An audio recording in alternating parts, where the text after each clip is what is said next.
প্লেনে বসে মেকআপ করতে করতে শ্বশুর বাড়িতে চলে যাচ্ছি। কি এক আজব প্লেনে উঠলাম রে বাবা, কি কিপটা কেন বলেছি, সব কিছু মিলে থাকছে আজকে একটা নতুন ব্লগ। আশা করি আজকে ভিডিওটা তোমাদের কাছে ভালো লাগবে গো। আর আমার এই টাইপের ব্লগ ভিডিও যদি ভালো থাকে লাইক কমেন্ট দিয়ে আমাকে উৎসাহিত করবে। আজকে ভিডিওটা আমি এখান থেকেই শুরু করছি।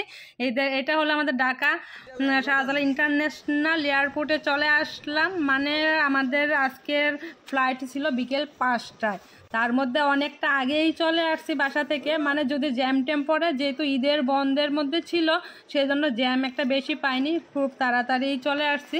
এর মধ্যে আমাদের সাথে সজীব ভাই আর বাবলু এসেছিলো, তারা আবার আমাদের একটু সাহায্য করছে ব্যাগপত্র নিয়ে। এর মধ্যে প্লেন মানে এয়ারপোর্ট মানে একটা হাসি কান্না সব কিছু মিলিয়ে এই একটা জায়গা। যাদের বিদেশ থেকে আসে বা আত্মীয় স্বজন আসে তাদের তো বেশ আনন্দই, সত্যি কথা এই আনন্দটা আসলে ভাগ করা যায় না। তার মধ্যে যাদের বিদেশ থেকে আসার পর চলে যায় প্রবাসী ভাইয়েরা, তাদের বুক ফাটা কান্না, অর্জরে কান্না, সেগুলো দেখার মতো না সত্যি। যার যায় সে বুঝে বলেন না, সেরকমটাই দুটো মিলেই কিন্তু এয়ারপোর্টটা। যাই হোক, সুখ দুঃখ বাদ দিয়ে এখন চলে আসলাম। আমাদের ব্যাগপত্র স্ক্যান করা হচ্ছে, চেক ইন করা হচ্ছে। যেহেতু মানে এই ব্যাগপত্র গুছানোটা কিন্তু অনেক বেশি টাফ। প্রবাসীরা যে বিদেশে যায় আসলে অতটাও সহজ না। ব্যাগে যেন গয়নাগাটি না থাকে, মানে টাকা পয়সা না থাকে, দামি জিনিস, তারপরে আছে পচনশীল গন্ধযুক্ত খাবার, এইসব কিছু মেনটেন করে কিন্তু ব্যাগপত্র গুছাতে হয়। আর এইদিকে আমি র্যাপিং করে নিচ্ছি এবার ব্যাগগুলি। র্যাপিং এর আগে আর করা হয়নি, আজকে প্রথম র্যাপিং করা হচ্ছে। এর মধ্যে মোটামুটি নিয়মকানুন, তারপর কি কি করতে হয় এর মধ্যে কিন্তু শিখে গেছি। প্রথমবার অতটাও জানতাম না, তার মধ্যে তোমাদের দাদাভাই তো আগে থেকেই জানতো, তার থেকে আমি অনেকটাই দেখে বুঝে নিয়েছি। এর মধ্যে আছে না যে ব্যাগপত্র নিয়মকানুন সব কিছু শেষ করে চেকিং পেকিং শেষ করে চলে আসলাম খেতে। খিদে পেয়ে গেছে জোর কদমে। মানে এখন প্রায় দুপুরবেলা, এখন বাজে মনে হয় 3টে। তার মধ্যে মানে বাইরে বের হলেই তোমাদের দাদা ভাইয়ের বেশ খিদে পেয়ে যায়। এটা একটা মানে একটা মজার মানুষ। আর তার সাথে আমার না আগে এই অভ্যাসটা ছিল না, বাইরে বের হলে আমি না আগে খাওয়া হতো না, খেতাম না, আমার ভয় লাগতো বাহিরের খাবারটা। এখন তো আর সাথে থাকতে থাকতে আমার এই বদ অভ্যাসটা পূর্ণ হয়েছে বলতে আমিও এখন খেতে ভালোবাসি, এরকমটা আর কি। আর এর মধ্যে আমার শাশুড়ি মায়েরও বাইরে বের হলেই খেতে হয় আর কি, খিদে লেগে যায় এরকমটা। বাসা থেকে যতই খেয়ে আসি না এখন।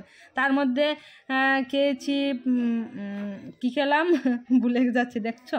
এর মধ্যে রোল, তারপর স্যান্ডউইচ, আর খাওয়া হয়েছিল ফান্টা।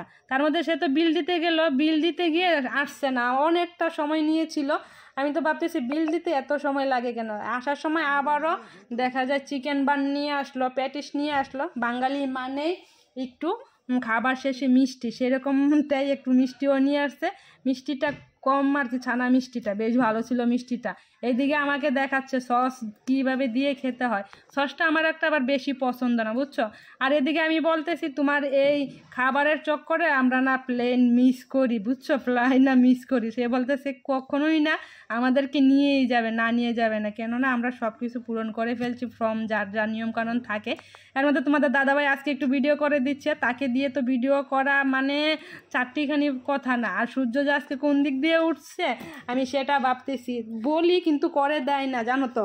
মানে তাকে করতে গেলেও সে পছন্দ করে না। যাই হোক, এর মধ্যে তোমরা যারা ভিডিও করো তারা তো জানে হাজব্যান্ডকে কত কিছু বুঝিয়ে সুঝিয়ে একটু ভিডিও ক্লিপ নিতে হয়। এর মধ্যে আমাদের প্লেনটা ল্যান্ড করলো, মানে প্লেনটা আসলো, তারপরও দেখা যায় অনেকটা সময় নেবে, যাত্রী নামবে, তারপর গ্যাস নিবে, পরিষ্কার পরিচ্ছন্ন আছে, তারপরে আছে গিয়ে ব্যাগপত্র নামানো, সব কিছু মিলে আর কি। এর মধ্যে বোরিং একটা টাইম মনে হচ্ছিল, অনেকটা সময়। মোবাইলে নেটও নেই, দেখা যায় আবার নেট না থাকলে তো আরও বেশি অচল হয়ে যায়। এর মধ্যে অপেক্ষার পর শেষ করে চলে আসলাম লাইনে, মানে প্লেনে ওঠার অবশেষে লাইনটা পেয়েছি। সত্যি মানে একদম বাজে সময় লাগতেছিল, সময় কাটতেছিল না। এদিকে তোমাদের দাদাভাই এখনও লাইনে দাঁড়ায়নি, এর মধ্যে কিন্তু আমরা প্লেনে ওঠার জন্য কার্ড পেয়ে গেলাম। এর মধ্যে কিন্তু প্লেনে উঠেও পড়লাম। প্লেনে উঠে একটা ভিডিও করে নিলাম। ইন্ডিগো মানে এই প্লেন, মানে ইন্ডিগো প্লেনেই আজকে আমরা যাচ্ছি। আর প্লেনে ওঠার পর যে একটা ফিল করলাম, মানে অন্যান্য প্লেনে যতবারই উঠেছি দেখা যায় স্যান্ডউইচ, তারপর কেক বা বলো, তারপর কাকলেট, জুস, জল, চকলেট সব কিছুই মোটামুটি পাওয়া যায়। কিন্তু আজকে ইন্ডিগো এই আজকে মনে হচ্ছে এক গ্লাস জলও অফার করেনি, জানো তো কী কিপ্টের রে বাবা। এই প্লেনে আর উঠবো না, এই প্লেনে উঠে খেতে কিন্তু বেশ ভালোই লাগে। আর প্লেনে উঠে তোমাদের দাদাভাইকে বলেছিলাম চলো একটু ফটো তুলি, তার সাথে আমি একটা ভালো ফটো তুলতে পারি না জানো তো, বিশেষ করে পেজ খোলার পরে। আগে কিন্তু বেশ সুন্দর সুন্দর করে ফটো তুলে দিত, এর মধ্যে কি করব বোরিং সময় যেন শেষ হচ্ছে না। আর মধ্যে সকালবেলা বেরিয়েছি তো মুখ সুখ কেমন হয়ে গেছে, একটু ফ্রেশ হচ্ছে আর পিছন থেকে একটা লুক দেখো আমাকে দেখছে, লজ্জাও পাচ্ছি হাসিও পাচ্ছে, এরকম একটা অবস্থা, মুখ সুখ কেমন হয়ে যেন আছে আর কি।